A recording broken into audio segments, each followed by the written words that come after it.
Et si, sans même le savoir, certaines de nos habitudes, même les mieux intentionnées, étaient en train de nuire à la capacité de concentration d'un enfant? Aujourd'hui, on va décortiquer ensemble 5 erreurs très courantes et surtout, on va voir comment les corriger, en se basant simplement sur le fonctionnement du cerveau des plus jeunes. On commence fort avec cette phrase. C'est un peu comme un signal d'alarme. L'idée, c'est de nous faire prendre une pause et de réaliser que l'urgence est là. Et que la solution, eh bien, elle se trouve peut-être là où on s'y attend le moins. Voilà la question qui pique un peu. C'est une pensée qui peut être dérangeante, c'est vrai.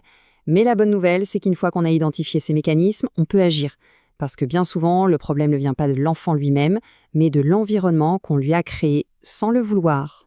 Pour bien comprendre de quoi on parle, il faut s'imaginer ça. La capacité à se concentrer chez un enfant, c'est comme une toute jeune pousse. C'est incroyablement fragile.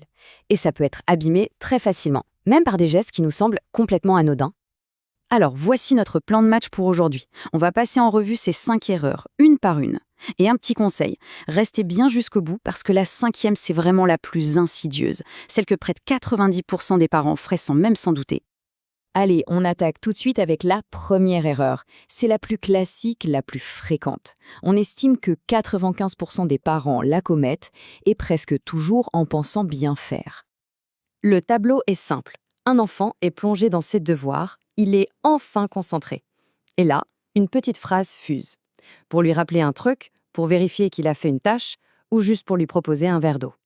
Chaque phrase, même si elle part de la meilleure intention du monde, c'est comme une grosse pierre qui tombe dans l'eau. Elle brise net la surface de la concentration. Et maintenant, le chiffre qui fait mal. Derrière ce phénomène, il y a de la science.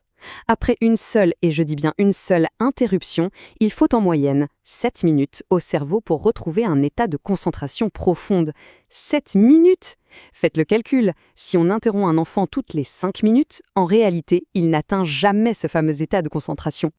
La solution, c'est de sanctuariser ce temps de travail, de créer une sorte de bulle de silence. Si une pensée importante nous vient, hop, on la note sur un papier pour plus tard.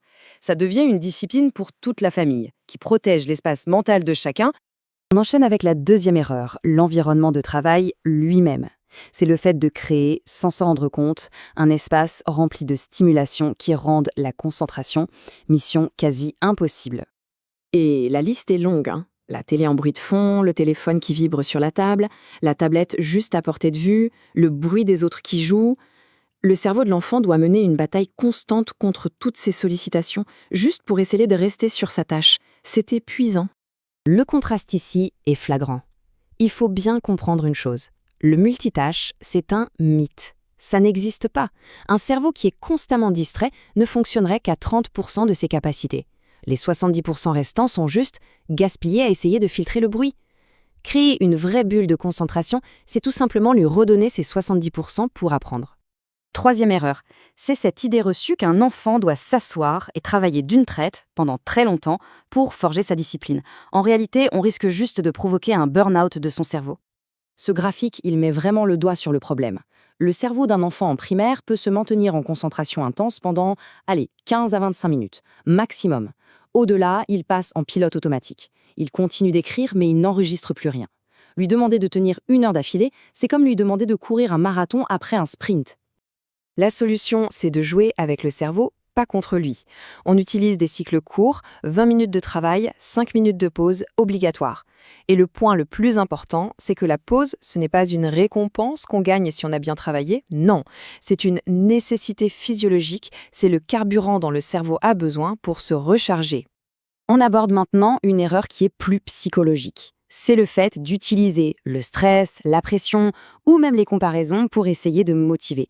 C'est une stratégie qui, d'un point de vue physiologique, produit exactement l'effet inverse de ce qu'on recherche.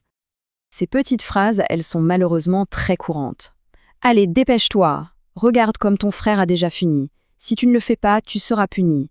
Chaque phrase de ce type envoie un signal de stress direct au cerveau de l'enfant. La solution, elle passe par les mots qu'on choisit. Le mécanisme scientifique est limpide. Le stress libère une hormone, le cortisol. Et le cortisol, c'est un peu l'interrupteur off pour les zones du cerveau qui gèrent l'apprentissage et la concentration. Autrement dit, plus on met la pression, moins le cerveau est capable de se concentrer. C'est complètement contre-productif. Et nous voilà arrivés à la 5e et dernière erreur. Pour moi, c'est la plus insidieuse, la plus moderne. Elle concerne l'utilisation des écrans juste avant ou juste après le temps de travail. Le piège se referme souvent de deux manières. Scénario 1, on donne un écran à l'enfant pour qu'il décompresse en rentrant de l'école. Scénario 2, l'écran, c'est la récompense ultime qui l'attend à la seconde où il a fini ses devoirs. Dans les deux cas, on crée un conflit neurologique majeur. Cette frise chronologique explique tout. Les écrans provoquent un pic de dopamine, l'hormone du plaisir immédiat et facile. Le cerveau est littéralement en feu, surstimulé. Demander à un enfant de passer de cet état d'excitation intense à une tâche calme et difficile comme les devoirs, c'est neurologiquement impossible. Il lui faut un temps de refroidissement d'au moins 45 minutes pour que la chimie de son cerveau revienne à la normale. La solution doit donc être assez stricte. Il faut une barrière de temps, une sorte de sas de décompression entre le monde des écrans et celui de l'apprentissage. 0 écran pendant 1 heure avant de commencer les devoirs pour laisser le cerveau se calmer et attendre au moins 30 minutes après la fin pour laisser les nouvelles connaissances s'ancrer correctement. Alors, pour résumer rapidement, on a vu 1. Les interruptions constantes. 2. Un environnement plein de distractions. 3. Les sessions de travail trop longues. 4. La pression psychologique. Et 5. Le fameux piège des écrans. Rien que le fait de reconnaître ces schémas, c'est déjà faire 50% du chemin. Maintenant, le plus important, ce n'est surtout pas de culpabiliser. Personne ne nous apprend ça finalement. L'idée, c'est plutôt de choisir une seule de ces erreurs, juste une, et de se concentrer uniquement là-dessus pour la semaine à venir. Du coup, la question finale, c'est une invitation à passer à l'action.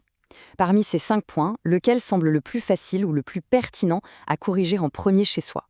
Choisir un seul combat à la fois, c'est le meilleur moyen de le gagner et de voir très vite une vraie différence dans la concentration de son enfant.